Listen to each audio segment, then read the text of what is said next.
Pour le problème que vous aviez à résoudre hier, nous avions donc des masques à l'école. Pour la réunion de la pré-rentrée, Monsieur Morel avait reçu une boîte de 50 masques.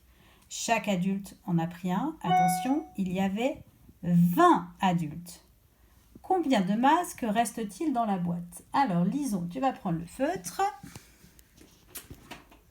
et tu vas noter. Il y avait 50 masques. Alors, Lison vous note, les 50 sont là.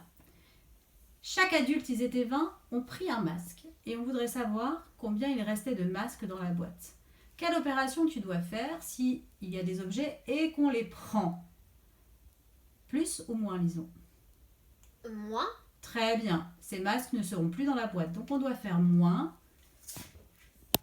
Et donc, les adultes étaient 20. Chacun en a pris un. Donc, il y a 20 masques qui ont été mis. Super. Égal. Ah, mais je vois que ce sont des dizaines. On a 50 et on a 20. On a 5 dizaines. On enlève 2 dizaines. Tu peux nous mettre le résultat, Lison?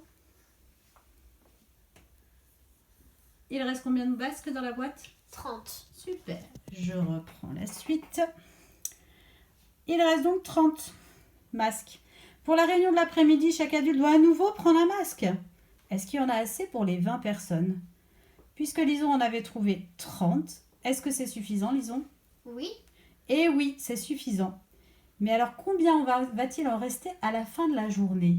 Ah, alors là, peut-être que Lison devrait repartir de ces 30 masques qui restaient. Il faut donc retirer à nouveau les 20 masques utilisés l'après-midi. Peux-tu trouver très vite combien il en reste à la fin de la journée? 30 moins 20. Il ne reste plus que 10 masques dans la boîte. Parfait. Je vous présente maintenant le problème pour aujourd'hui. Alors, où est-ce qu'il est? Il est ici. Alors, ça, c'est un petit défi Capla. Donc, il y a beaucoup de questions. Les premières ne devraient pas poser de problème. Donc, c'est une petite fille qui joue avec des Capla, vous connaissez. Elle fait des tas. Et donc là, les tas que vous voyez là, ce sont des tas de 10. Il y en a 10 à chaque fois, pas besoin de vérifier. Mais elle en a aussi posé quelques-uns à côté. La première question qui vous est posée, combien de Capla Louane a-t-elle? Et cette réponse, vous devez la trouver très vite, sachant qu'ici, ce sont des paquets de 10. Ensuite, on parle d'un petit garçon qui s'appelle Théo, qui lui prend des Capla. Parmi ces Capla-là, il lui en a pris et il a fait cette construction. Maintenant qu'il lui a pris ces Capla-là, vous allez devoir trouver combien il va en rester à Louane. Ok? La suite. Donc, Mathis réalise ensuite cette construction. Combien de Capla reste-t-il désormais à Louane? Donc déjà, Louane, elle en avait un peu moins, puisque Théo lui en avait pris. Et maintenant, il y a encore un autre petit garçon qui lui prend tout ça.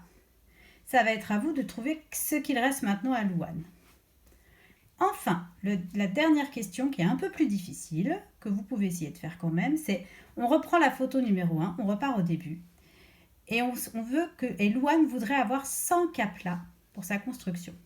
Et en fait, ce qu'on vous demande, c'est combien de Capla il lui manque. Combien faut-il qu'elle aille en chercher? Donc on repart de la première photo. Et il faut trouver ce qu'il faut ajouter à ça pour arriver à 100. C'est un petit peu plus difficile, mais vous pouvez toujours essayer ou vous faire aider par les plus grands. Les enfants, je vous dis maintenant à lundi pour la suite de l'école sur YouTube.